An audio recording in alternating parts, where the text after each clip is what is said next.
ain't gonna let nobody turn me around. I'm gonna keep on walking, keep on talking, marching up to freedom land.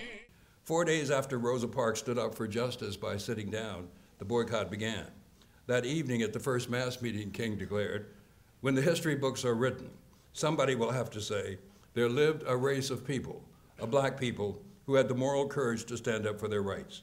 In a short while, we'll celebrate what would have been the 100th birthday of Rosa Parks. And of course, you know, if there had been no Rosa Parks, there would be no Martin Luther King. This is the 50th anniversary of the bombing of the church in Birmingham. It is the anniversary of the murder of Medgar Evers.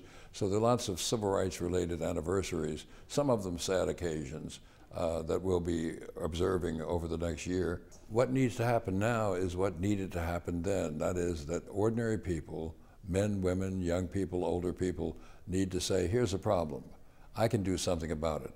I can march, I can protest, I can register to vote, I can cast my vote, I can talk to my elected officials, I can do any of a number of things to push the envelope, to open the envelope and to push it further and to do much to change the circumstances under which some people live.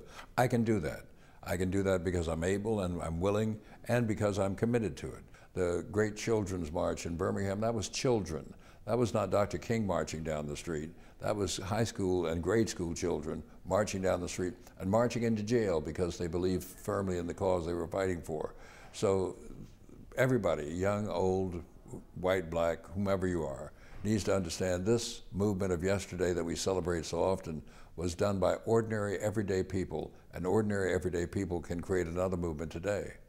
When we look back on that movement from today, we now see a very different view of the events and personalities of that period. Instead of the towering figures of Kings and Kennedys standing alone, we now see an army of anonymous women and men. And we now see our view of the movement's goals was narrow too. Seeking more than the removal of racial segregation, that movement did not want to be integrated into a burning house. Rather, it wanted to build a better house for everyone.